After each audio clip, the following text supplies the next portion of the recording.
les explosions ont soulevé beaucoup d'inquiétudes sur l'approvisionnement alimentaire à court terme, puisque dans les décombres de l'explosion, il y avait ce fameux silo de blé, de céréales, hein, qui pouvait contenir 120 000 tonnes de céréales. Alors, il n'était pas plein, hein, on ne sait pas exactement qu'est-ce qu'il y avait dans ce silo, mais il y avait quand même une bonne quantité de céréales qui ont été détruites, qui se sont retrouvées à la mer.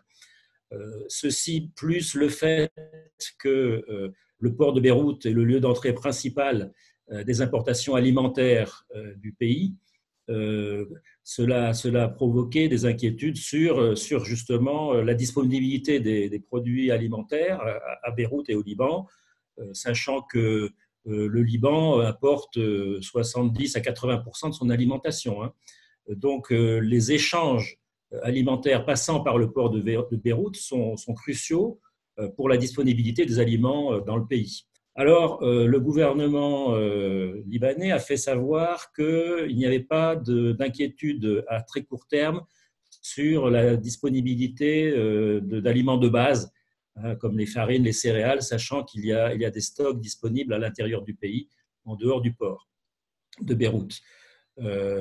Mais ceci dit, il est probable que le pays va devoir faire appel à l'aide alimentaire internationale pour pouvoir quand même suppléer donc à la défaillance du port de Beyrouth et aussi au fait que, eh bien, comme on le sait, la situation financière et économique au Liban rend de plus en plus précaires les importations en devises.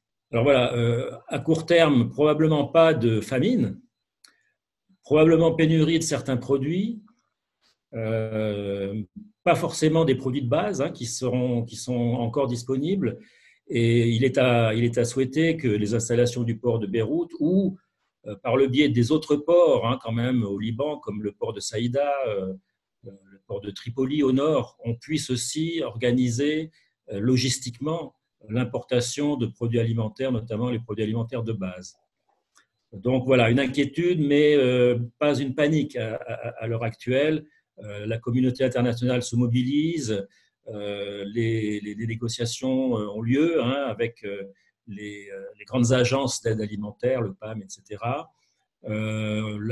Les pays amis, hein, du Liban, comme la Russie par exemple, font tout pour maintenir les approvisionnements, hein. C'est un événement terrible qui s'est déroulé et qui accentue une situation déjà très, très, très difficile d'un point de vue alimentaire, puisque, comme je le disais, 70 à 80% des besoins alimentaires sont importés, que ces importations sont payées en devises et qu'il est de plus en plus difficile d'obtenir ces devises pour les importateurs.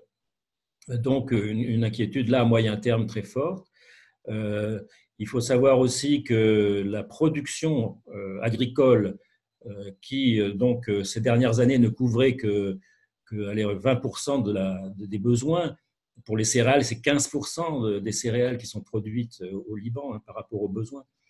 Cette production s'est effondrée en 2020, toujours du fait de la crise financière. Tous les opérateurs du monde agricole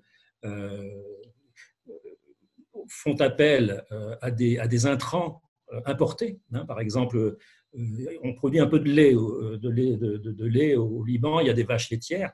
La totalité de l'alimentation de ces vaches laitières est importée. Pareil pour les engrais, pareil pour les semences.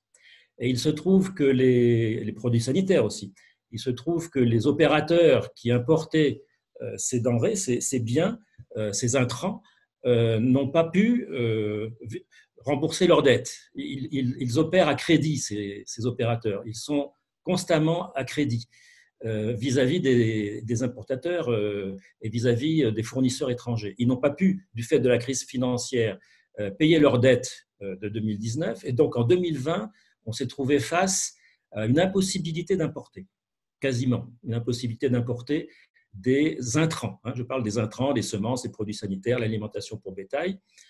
Ceux qui ont pu en importer, quand même, l'ont fait à un prix en livres libanaises beaucoup plus élevé, puisque la livre libanaise s'est effondrée, hein, passer en un an de 1500 à presque 10 000 livres libanaises pour $1.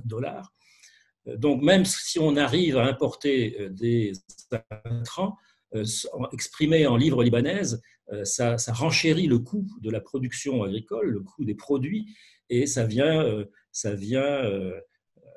alimenter l'inflation et les difficultés d'achat des Libanais qui ont perdu une très, très grande partie de leur pouvoir d'achat exprimé en devises étrangères.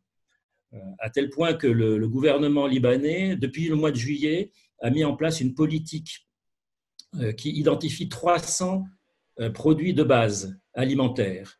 Et pour ces 300 produits, il est possible d'importer le produit lui-même ou les intrants qui vont dans la fabrication de ce produit en mobilisant des devises à un taux, j'allais dire, un taux différent du taux du marché. C'est-à-dire que les importateurs et les opérateurs qui doivent importer ces intrants ou ces produits, donc dans le cadre de cette politique des 300 produits, eh bien, peuvent obtenir des devises à hauteur de $1 pour 3900 livres libanaises, et non pas 10 000 livres libanaises, comme le voudrait le marché financier. Et donc, cette politique financée par le gouvernement va permettre certainement l'approvisionnement pour ces 300 produits dans des conditions qui vont limiter l'inflation et le renchérissement, la hausse des prix. L'agriculture n'a cessé de décliner depuis la guerre civile au Liban. Il y a une grande inégalité de la propriété foncière, ça c'est une chose. Ensuite, il n'y a jamais eu de protection de l'agriculture, toujours dans un système de libre-échange total, ce qui fait que la production locale, quand elle est soumise à des soubresauts tels que ceux actuels, n'est plus compétitive du tout. Il n'y a jamais eu de protection de l'agriculture. On ne peut pas parler de politique agricole réelle. Le ministère de l'Agriculture a très peu de moyens. Il subventionne quelques agriculteurs, quelques produits, mais à de très, très faible niveau. L'agriculteur est laissé à lui-même. Il y a très peu de services de vulgarisation agricole, par exemple, de conseils techniques.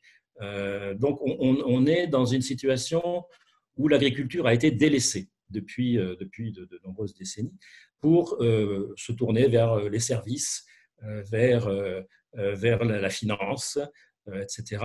Et donc, ça aboutit à la situation actuelle où le Liban ne produit que très peu de ce qu'il consomme.